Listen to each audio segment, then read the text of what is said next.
थोड़ा सही है भाई, ये पता नहीं फ़ोन में समझ आ रहा है कि नहीं, बट कोई छोटा बच्चा ही बस इसमें से निकल सकता है, बड़ा तो कैसे ही स्क्वीज होके निकला होगा।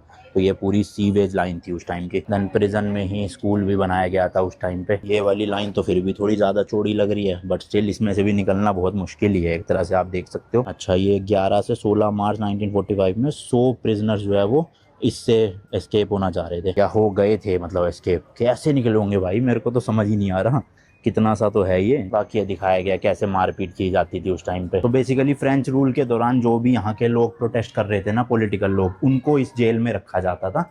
और बाद में जब यूएस से यहाँ पे आया तो उनके सोल्जर्स को भी यहाँ पे कैद करके रखते थे, वियतनाम के लोग, जो बेसिकली प्रिजनर ऑफ वॉर हुआ करते थे। And इस तरह की आयरन ग्रिल होती थी सीवर के बिल्कुल एंड पॉइंट में। देखो मतलब कैसे रेंग रेंग के निकले भाई, अलग ही वो है। ऐसे देखो यहाँ पे मारा पीटा जाता था, वो मैंने आपको दिखाया था ना, जो बेंच टाइप का बना हुआ था जहाँ पे उनको रखा जाता था सबको। वेंडिंग मशीन भी लगी हुई है, ऑब्वियसली ये उस टाइम की नहीं थी, ये आज के टाइम की है, बट काफ़ी बड़ा है, काफ़ी चीज़ें हैं। एंड ये पूरा एरिया था डिटेंशन एरिया फीमेल्स को रखने का।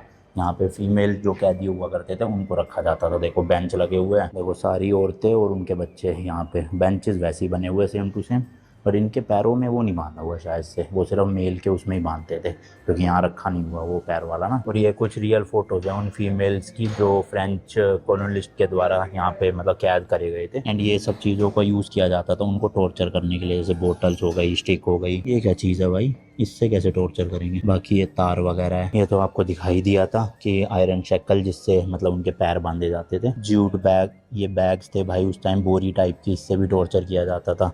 इस तरह के टैग हुआ करते थे प्रिजनर्स के, अलग अलग नंबर लिख के। और बॉक्सिंग ग्लव थे, अच्छा जी, बॉक्सिंग के थ्रू भी जो है वो टॉर्चर किया जाता था भाई। बाकी ये जेरी कैन है, इसमें शायद पानी लेके वो फेस पे डालते थे इस तरह से टॉर्चर करने के लिए। ये ड्रम भी था। ये क्या चीज़ है भाई साहब, ये भी है तो कुछ टॉर्चर करने के लिए। और ये जिनको भी भाई डेथ सेंटेंस दी जाती थी ना, उनका ऐसे सर काटने की मशीन थी। ये देखो ऊपर से ये तीखा सा चाकू जैसी चीज़ जो है वो सीधा नीचे आती थी, इसके अंदर सर डाला जाता था, और ये जैसी चीज़ ऊपर से नीचे आती थी तो यहाँ से सर जो है वो कट जाता था और इसके अंदर आ जाता था खून। और वो भाई साहब देख के ही बड़ा अजीब सा लग रहा है। जिन प्रिजनर्स को डेथ सेंटेंस मिला हुआ था उनके लिए ऐसे अलग से सेल होते थे। तो इसमें देखो वही पैर बांध रखे हैं, एक इधर एक इधर, दो लोगों के लिए।